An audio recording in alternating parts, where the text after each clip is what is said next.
from everything that ails him. May Allah subhanahu wa ta'ala protect him from every harm and every evil. May Allah subhanahu wa ta'ala grant him a swift and complete recovery. May Allah subhanahu wa ta'ala grant healing and shifa to all of our brothers and sisters and loved ones who are suffering from various kinds of illnesses. Allahumma shfihi shifa'an tamman la yughadiru saqama. Allahumma shfihi shifa'an tamman la yughadiru saqama. Allahumma shfihi shifa'an tamman la yughadiru saqama. Ya Hayyu Ya Qayyum, Ya Hayyu Ya Qayyum, ishfi wa anta shafi, la shifaa illa shifaa'uk, wa anta ala kulli shay'in qadir. Wa salli Allahumma wa sallim wa barik ala Sayyidina Muhammad wa ala alihi wa sahbihi.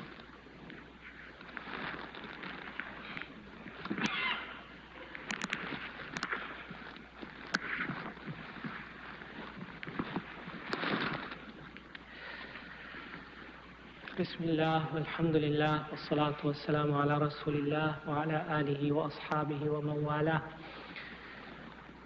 Dear brothers and sisters, inshallah, continuing our series called 30 Books in 30 Days. Today is the 26th day of Ramadan, and so I am here to recommend the 26th book in the series. And this book is a very important work that is in the subject of the history of Islam in America. So yesterday I spoke about one book that is very essential in that subject, which was the autobiography of Malcolm X.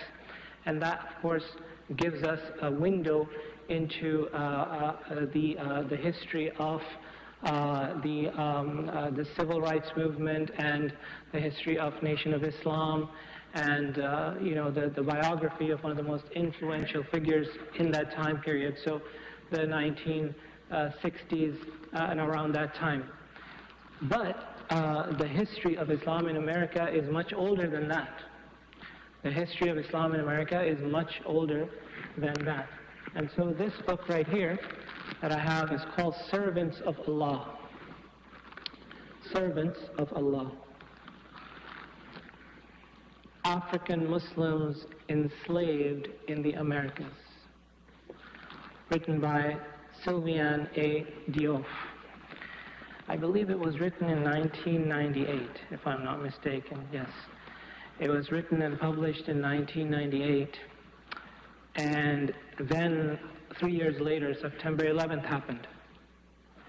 And after September 11th, there was suddenly a huge rise in interest about Islam and people trying to understand Islam and Muslims in America. And that's when this book became a huge hit, because it broke the stereotype that Islam and Muslims are new in this country, that Islam came to this country in the 70s with the wave of immigrants that came to this country. And that is entirely false. So this book shows us many things. It shows us that about 20% of the Africans that were brought as slaves to this land in the transatlantic trade, they were Muslims.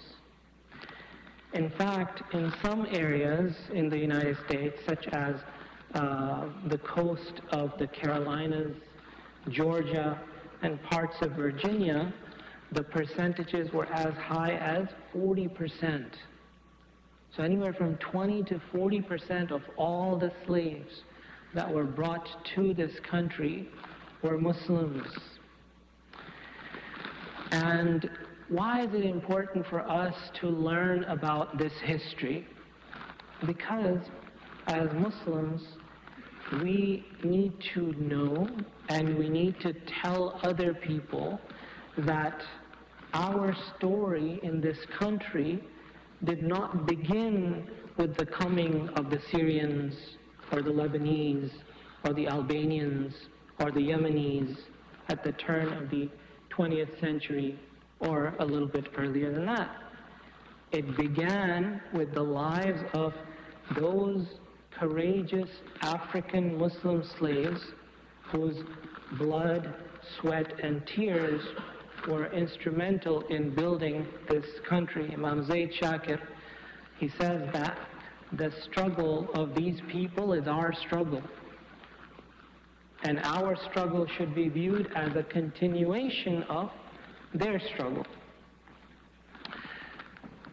When the slaves were brought from mainly parts of West Africa, and the book actually talks about how did they get here, how did they become slaves to begin with. It talks about which parts of Africa were they brought here from. Among all the slaves that were brought to the Americas, North America and South America, in the transatlantic trade, the slave masters feared the Muslim slaves the most, because the Muslim slaves were literate and they were educated. In fact, many of the slaves were ulama and scholars back in West Africa. The book talks about that, gives examples of that. And these were the ones who formed resistance efforts and rebellions against the slave masters and the slave owners. And they would try to teach other people how to read, other slaves how to read and how to write. And this is a lesson for us about how powerful knowledge is. How knowledge is so powerful. This book has many accounts of these Muslim slaves trying their best to hold fast to their deen. Trying their best to hold fast to their deen. And I don't want to take too much of your time, but there are stories in here of slaves trying to pray and being persecuted for praying. Some of them insisted on praying in public, no matter the consequence. Some of them prayed secretly, privately. Some of them fasted, even though they were beaten for fasting, forced to eat and drink. But they insisted on maintaining their deen, celebrating Eid. With what did they have to celebrate? What kind of gifts would they give to one another? Slaves. But they would still trying to keep the tradition alive, trying to keep Islam alive. They gave sadaqah, zakatul fitr. They would give zakatul fitr. Slaves, even though they have all the excuses in the world not to give zakat, not to fast, all the excuses, all legitimate excuses, but they insisted because they wanted to maintain their deen. Some of them were forced to become Christians. So they became Christian outwardly. And years later, when they were able to become free, reverted back immediately to Islam because they never gave it up in their hearts. So there are many accounts, very, very moving accounts, very eye-opening accounts of these Muslim slaves that were brought to this country. Why is it important for us to learn about these accounts? Well, one of the reasons is because we need to ask the question that, are we preserving our deen in 21st century America? Are we protective of our deen and our Islamic identity, especially for our children? Or are we so quick to blend in and to assimilate, to develop secular thought and ideas and practices? The way that we conduct our weddings, the way that the celebrations that we do. Everybody celebrates Christmas, so you should also celebrate Christmas. Let's get a Christmas tree. Just blend in. When we read the accounts of these people, how they insisted on some of them even dressing like the way they dressed in West Africa, because that's their identity. They didn't give it up, you know. So it's a very eye-opening account. It helps us appreciate that Islam in this country has been here for a long time. We're not new here. We are not. This is not a land that Islam just migrated to in the 20th century. No, Islam came here way before many of the Europeans came here. We are as old as this country is. And we have a glorious history of struggle and resistance against oppression, against injustices. And we can learn a lot from the experience of African Americans in this country. If, one of the most beautiful things about Islam in America is how diverse we are. We forget that.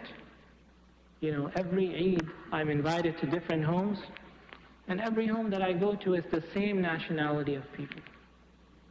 We forget that we are a very diverse group of people, and we should celebrate that diversity, because the Muslims in Medina were also very diverse. They came Muhajirin and Ansar, different types of Arabs, different tribes of Arabs, Arabs and non-Arabs, right? Suhaib al-Rumi, Salman al-Farisi, Bilal al-Habashi, different classes in society, converts from Jewish faith, converts from Christian faith, right? We're a very diverse group. In fact, when the Quraysh were fighting the Muslims, they thought that they can win against the Muslims because they saw that they were all different, so they must be divided. That's how they perceived it. So we're all united because we're all one tribe, and these are all from a hodgepodge of different people, they're going to run away. But actually, they didn't realize that that diversity was their strength. And so we in America, unlike Muslim countries, we have a very diverse Muslim community.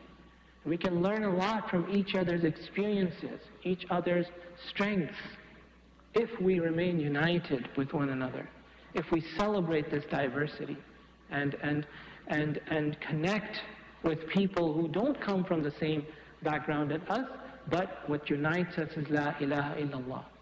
So reading a book like this gives us an appreciation for what the history of Islam in this country is, and how we are also connected very much to this.